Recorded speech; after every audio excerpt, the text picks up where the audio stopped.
Hello guys, welcome back. In this video I'm going to show you how to unfriend someone on Snapchat. It's quite simple and easy, just follow these simple steps.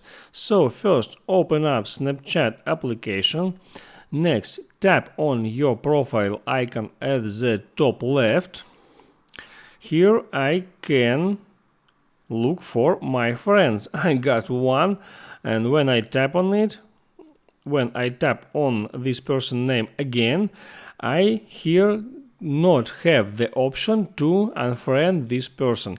So I need to go back for a step to the My Friends list and tap and hold on the person, and now I got much more options, and here I see Manage Friendship. I'll tap on it, and what can I do? I can report, block or remove friend. If I just don't want to get any messages from this person, I can just block him, and if I need to remove this friend completely, I will tap on remove friend and this friend will be removed from my friends list. I hope this video was helpful for you. Make sure you like it. See you next time.